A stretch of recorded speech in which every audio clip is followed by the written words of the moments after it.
They were able to clear over 1,600 crosswalks, 419 fire hydrants, and almost 900 bus stops overnight. And that does not include what they have cleared since this morning. Amidst this, DSNY has been hard at work to expand their supervision capacity for the snow shoveler program. And as of today, they can now deploy 1,800 New Yorkers per shift. Due to the historic nature of this blizzard, we've increased pay to $30 per hour. You can walk into any DSNY garage until 8 p.m. this evening and then starting again at 9 a.m. tomorrow. All you need to bring is 2 forms of ID to ensure you get paid.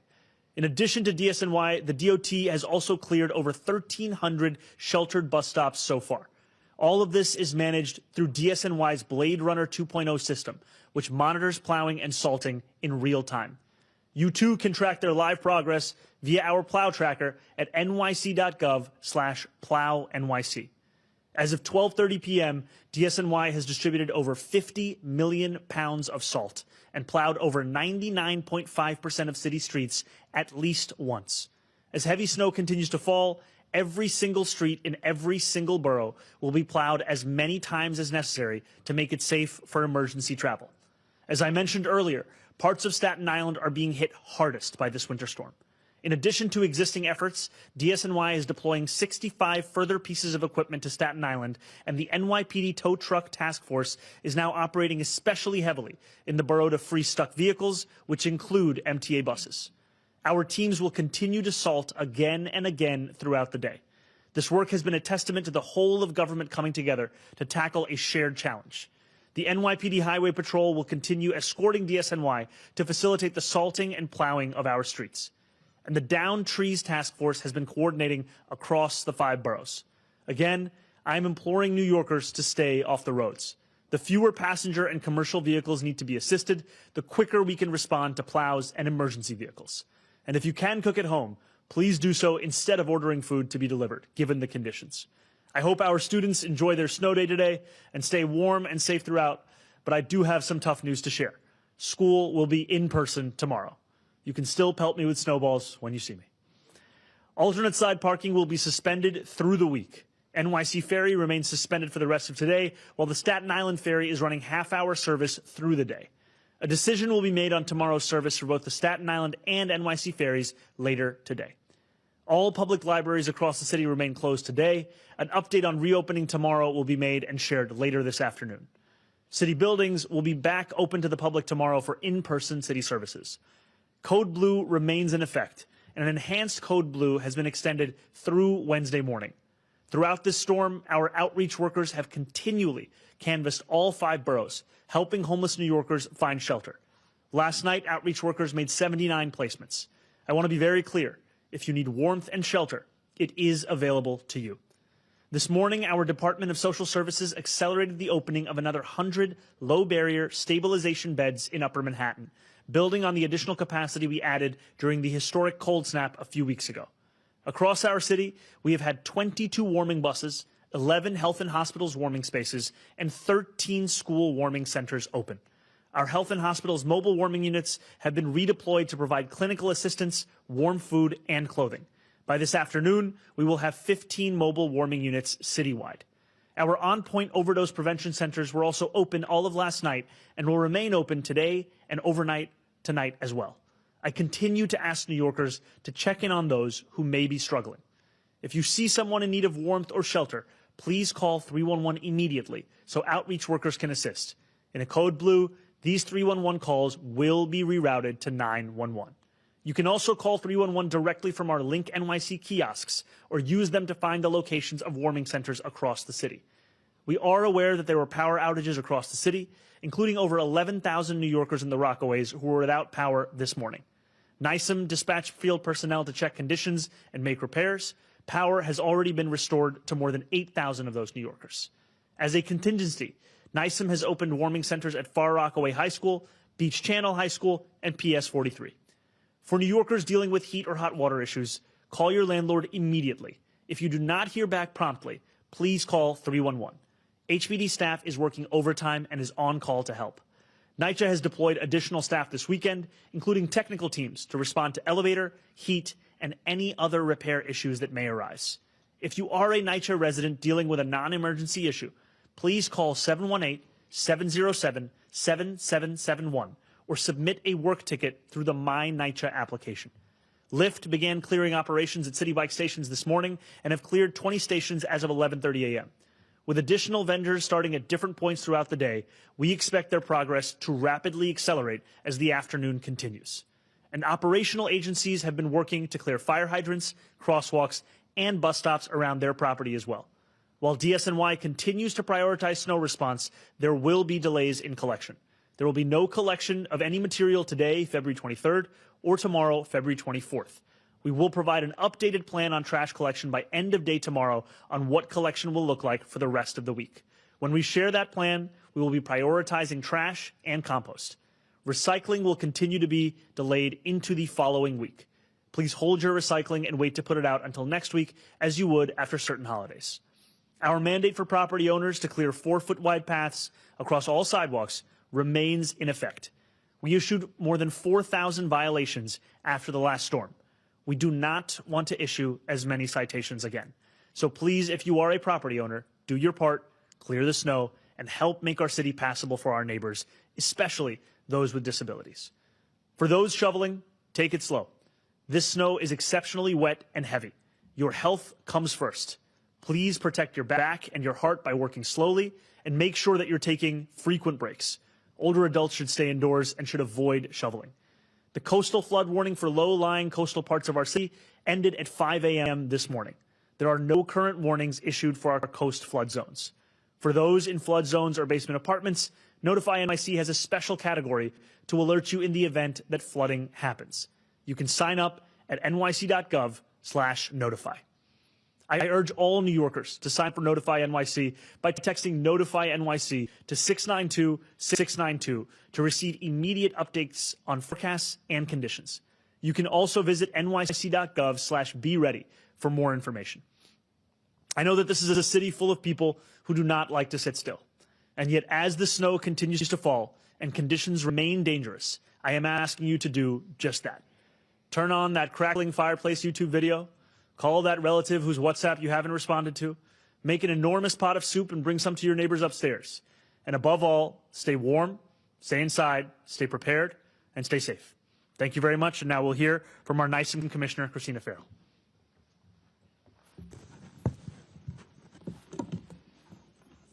Thank you, Mayor. We've been working around the clock with all of city government to respond to this blizzard. We are coordinating any resources and support needed to get the city running and keep New Yorkers safe. We've been here at the Emergency Operations Center since 6 a.m. yesterday morning, and we continue to work 24/7 on storm response. We have 50 different partners with us here, city agencies like police, fire, parks, transportation, also the MTA, Port Authority, Con Ed, PSEG, and nonprofit partners. We have also activated the citywide continuity of operations plan to ensure essential city services are continuing throughout the storm. We are coordinating with Con Ed on real-time power conditions. Roughly 3,000 Con Ed customers are currently without power across the city. Con Ed crews are working on restoring service. As the mayor noticed, as he mentioned, the largest outage was in PSEG, Long Island, and the Rockaways. Much of that has been restored, and we do have the 3 warming centers open as long as they are needed. The tow truck task force is activated and has already cleared many disabled vehicles from city streets, including 10 ambulances and at least 1 MTA bus. As noted, the downed tree task force is hard at work with the Parks Department and emergency crews responding to reports of downed trees and hazardous conditions. We've received more than 300 reports of downed trees so far. We expect more as people start to head out of their homes and report conditions around their neighbors. If there are trees out around the city, you can call 311 and report those downed trees. Our neighborhood partners that are part of our Strengthening Communities program activated ahead of this storm, as they did with the other storms last month, and we have 29 neighborhood networks who are out supporting local response operations. Our New York City Community Emergency Response Team volunteers are activated. They're assisting throughout the city to safely clear hydrants to support potential fire department operations. Thank you once again to all our CERT members hard at work across the city. Our emergency management field responders have been all over the city 24/7, responding to incidents and weather conditions, power outages, and coastal flooding concerns. We are coordinating with the Port Authority on airport status. Flights were suspended overnight, and travelers should confirm directly with their airline for updates. We are keeping thousands of city, state, and regional partners informed through nonstop interagency calls with public and private sector partners and businesses, utility providers, transportation agencies, nonprofit and faith-based institutions, and elected officials. Today is a good day to stay inside or walk within your neighborhood so sanitation and other agencies can keep working on the roads and on other passageways. Please check in on your neighbors.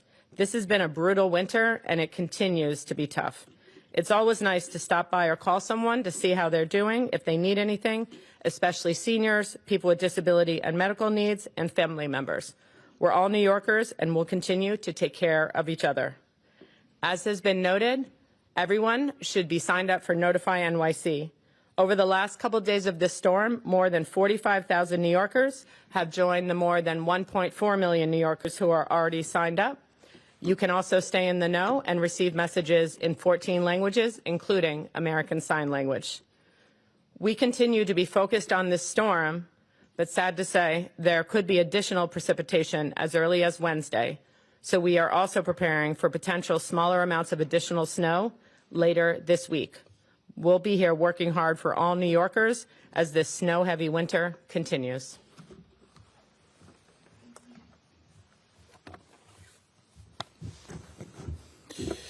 Good afternoon. As the mayor said, we have 2,600 sanitation workers out there on every shift, working 12-hour shifts, day and night, night and day, for as long as necessary to get our city moving safely. They are operating 700 salt spreaders and more than 2,200 snow plows, working to clear streets, highways, and protected bike lanes from snow and ice so that they are passable as soon as possible. These men and women are assisted by more than 1,400 emergency snow shovelers, again, working on both night and day shifts. Emergency snow shovelers began clearing pedestrian infrastructure last night, far sooner than in previous storms, and they are continuing this work today and in the coming days. Additionally, our partners in city government, DEP, DOT, Parks, and NYPD, are also assisting with snow clearing efforts, and hundreds of pieces of outside equipment from these agencies are out there now alongside the SNY. We are actively employing new tracking mechanisms to oversee the clearing of unsheltered bus stops, crosswalks, and fire hydrants. While these areas are the responsibility of the property owner, we know that the safety of all who use our sidewalks is paramount, and we are stepping in immediately to clear more of the city than ever before. But remember, it is snowing now, and the snow will continue to accumulate on those areas. Fortunately, temperatures are forecasted to be much warmer than they were in the days following Winter Storm Fern, and that will help in snow clearing in the coming days.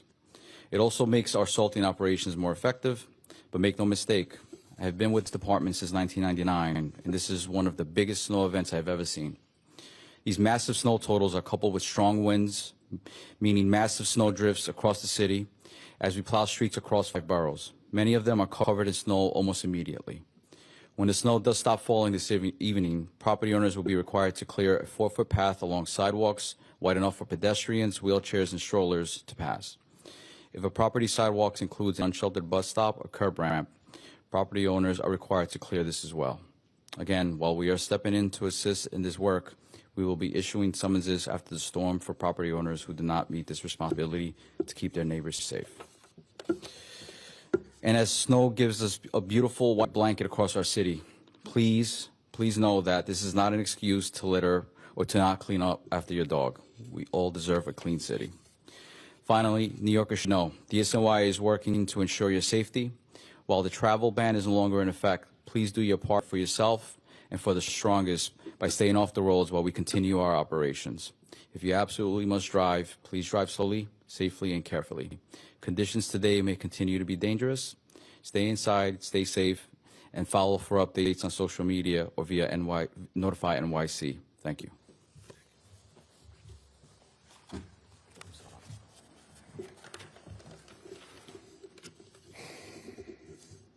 Good afternoon. Hope everyone's staying indoors, staying safe, staying cozy. I'd like to once again thank our school communities, students, families, and staff for their flexibility and understanding as the city responded to this blizzard. I'm pleased to announce that based on clear guidance and clear assessment of conditions, all schools will be fully open and operational tomorrow. I want to recognize facilities, custodial, and school teams who've been working around the clock to remove snow and ice, clear paths, and prepare classrooms for students' return. The team efforts have been nothing short of extraordinary. Normal programming and extracurricular activities will resume. The safety and well-being of our students and staff is our top priority, and we will continue to monitor conditions closely. I hope everyone had a good extended holiday break and look forward to resuming my school visits and hearing about everyone's snow day tomorrow. Now, it's okay for you to pelt me as well, but I thank you all for your cooperation. All right, I'm from the MTA, so I don't have to ask to get pelted. Listen, Mayor Mamdani, I got to thank you for all the city's doing to collaborate with the MTA, in particular the commitment, as evidenced by your words and the sanitation commissioners, with the commitment that you and the emphasis you've given to making sure that the bus stops are clear. Really a big step. Listen, just like last time, the one constant in this episode has been amazing, which is the MTA workforce. And I got to thank everyone who's been out front on the front lines for the MTA throughout the blizzard. The preparations that all of you contributed to really have made a difference. We do it because New York City is the city that never stops. And we all heard the governor and the mayor rightfully urging to folks to stay inside. But there are essential workers, there are nurses, there are people of all kinds who have to show up to support the response to this weather event. In other places, you can shut down mass transit and it may not make a difference. But here, there are a lot of people who depend on it come hell or high water. I was talking to Governor Hochul this morning, and she wanted to make sure that everybody, as I said, essential workers in particular, could move around if they needed to and if they were supposed to be able to do that. And I'm glad to say that the MTA has been able to rise to the occasion on a day when most New Yorkers rightfully stayed off the streets, observing the mayor's travel ban and the travel bans in adjacent counties. Transit picks up the slack. There were people on the subway at 3, 4, 5 a.m., and they had trains waiting for them. The subway, the whole system, in fact, has been operating, albeit with delays and adjustments to service. I came over here on the subway from Lower Manhattan, and the system, as I said, was operating. We had a frozen switch here and there. There was a power outage that impacted the Rockaways. But given the magnitude of this storm, the subway's team has done an incredible job, especially with those outdoor parts of the system. Now, the buses have been running as well with delays and some detours as the plowing makes progress. There have been isolated problem areas where buses have gotten stuck, but we are working with the team that the mayor has assembled to address those particular areas, and, as I said, buses are rolling. As predicted, Long Island was hit really hard, which is why early this morning we did make the responsible decision to suspend Long Island Railroad service so we could focus on clearing the snow. The last thing we want to do is have anybody stranded en route anywhere. And we've been clearing the snow with the work trains and running trains on the tracks at Long Island just to keep the tracks clear of ice. I'm glad there weren't hundreds of Long Islanders who were on board those trains at risk of getting stuck. So we need to wait for things to slow down in Long Island, where the winds have continued and the accumulations have continued, before we can safely set a time for the resumption of service. We are planning to run some service on Long Island Railroad tomorrow, but exactly how much is still a work in progress. Meantime, the Metro North operation is continuing, albeit with reduced service. Tomorrow we're planning to run what we call an enhanced Saturday program, which is about 2/3 of normal weekday service. As always, we say to our customers, please stay tuned to all of our customer service channels and the latest information on the MTA app, the Train Time app, social media, and especially the MTA service alerts system. So thank you again to the mayor and to the governor, who's been watching it very closely and has been in touch with the MTA throughout. Thank you. Any more questions on topic, please? Go ahead, first. On topic, Mr. Mayor. I want to ask you a little bit about the travel ban, which anecdotally at least kept a lot of privately owned vehicles off of the public roadways, making those roadways a lot safer and a lot easier for the rest of the people to do their job for the city. So two quick questions on that. One, why not extend it as Westchester did? And two, have you ever thought about maybe extending that kind of thing to other emergency situations like where public safety is paramount, like New Year's Eve, Halloween, other big World Cup coming? I can tell you that for right now, my focus is on this blizzard and this storm. However, following the conclusion of it, it is always an opportunity to reflect on longer-standing city policy. On the first part of your question, we have seen that the worst of the impacts of this blizzard have, especially relating to our ability to manage vehicular traffic, have passed. However, these continue to be hazardous, which is why we still have a hazardous travel advisory in place. Now, we also know that this storm has hit different parts of the city in different ways. We're looking at average totals in most neighborhoods of 16 to 19 inches, and then we're looking at parts of eastern Staten Island, we see 24 inches. So in terms of a citywide approach, it is still one where we have the travel advisory. The ban has come to an end. However, we are also looking to redeploy our resources to make sure that every neighborhood can recover as quickly. Thanks. Jake, go ahead. Yeah, two quick questions. On the travel ban, was anyone actually issued a misdemeanor for violating it last night? And then secondly, I think you mentioned 79 homeless shelter placements. Do you have any info on when people didn't accept shelter, and were there any fatalities? So I will start on your second question and then go into your first. So as of now, we are not aware of any deaths related to this blizzard on our city streets or in public areas. And overnight, as you had mentioned, DHS made close to 80 placements. These were placements that was done as a result of their outreach across all 5 boroughs, and there were placements into low barrier shelters as well as warming centers. These are in addition to the 85 or so placements that were made the night before that I had referred to in yesterday's press conference. In terms of your first question, we can get back to you on the question of violations. Thank you. Anna, go ahead. Just a quick addition to that, have there been any involuntary removals done so far during this storm? Not during this blizzard. Joe. Mr. Mayor. Hey, how's it going, Joe? Good. I have a question about the school cancellation. Can you explain a little bit more the thought process behind this? Like, are students, do they normally take their electronic devices with them when they go for a vacation? Did the city remind them to do so before this one, in case something like this would happen? And I guess I'm asking because before the last storm, you talked about how tight the schedule is and how there's really not a lot of room for a margin of error. It is exactly as you say in terms of the tightness we have with the schedule we're operating under. This is a schedule that is a reflection of state law that mandates 180 days of instruction. And the confluence of circumstances we were facing would create what you might call the perfect storm between a historic blizzard, the first that we've seen in 10 years, coupled with the fact that students and teachers had been away for a break, which both meant that there were a number of students and teachers who would potentially be stranded in trying to come back into the city for Monday schooling, but also that unlike in the prior winter storm where we could take the steps in advance on Friday or Thursday to ensure that we were sending students home with their devices, this was all being done in response to a previously scheduled break. All those things together brought us to the conclusion that we should apply for a waiver from the state, and we are incredibly grateful to the State Commissioner of Education for having granted that waiver. And then Dan.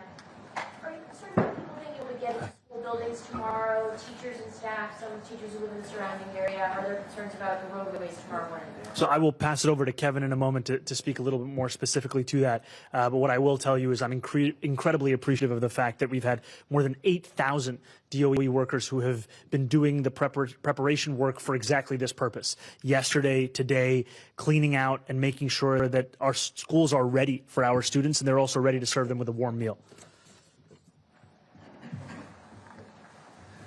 Appreciate the thoughtful question. Yesterday, we staffed our Emergency Operations Center for 24/7 in person, and we made sure we deployed all 8,000 employees to make sure that we're clearing every bit of our school property across our 1,400 physical properties.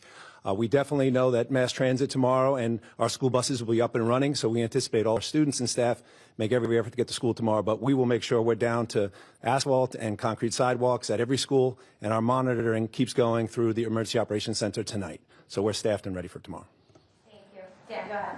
Mr. Mayor, I heard you and what your other agency heads say that even though the responsibility for sidewalks and bus stops would be a vendor or a private landlord, city workers are doing the job of keeping them clear. Was that a lesson learned from last time when a lot of New Yorkers, I'll say including myself, complaining, couldn't cross the street, bus stops blocked, corners blocked?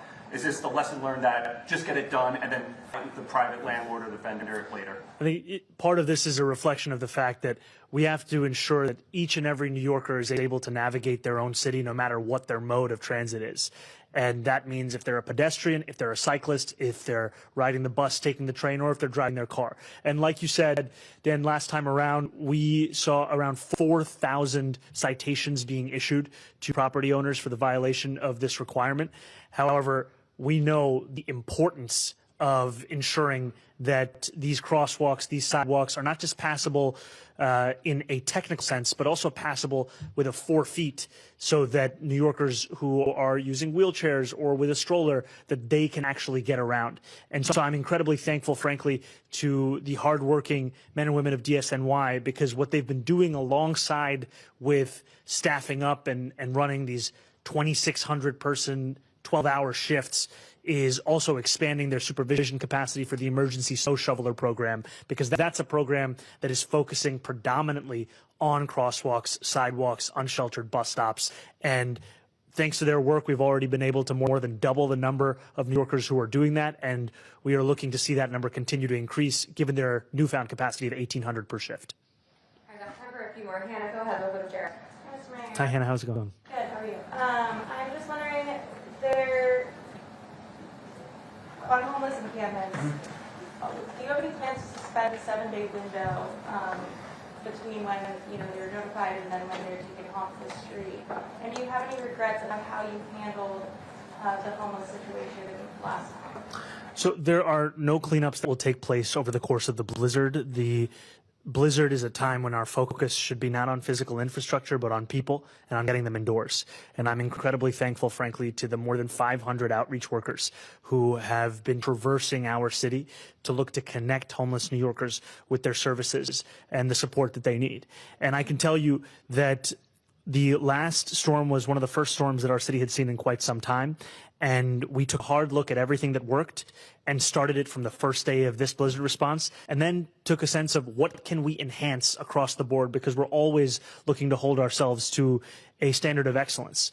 And so that is also why we have started the work of geotagging every single bus shelter and crosswalk. That's also why we have looked to do sustained outreach of expanding the emergency snow shoveler program to supplement the city's work. And it's also why, frankly, that we made the decision to bring in an additional equipment in advance of this storm, because what we're looking at, the last time we thought we were going to get a blizzard was 2017, and it didn't come to materialize. The year before that, we actually had one. This is of that nature. This has parts of our city in 24 inches of snow. It requires us doing everything we can to respond. I also have a follow-up on the removals. You mentioned that DHS was in charge of the 79 got replaced. Were there any placements made by the NYPD? I know you said there were no involuntary removals, so can you just clarify that? We can get back to you on that. I can tell you that the NYPD has made a number of placements in response to the prior storm and has been a critical part of the first responders that we have. Jared, last question. Hey, how's it going?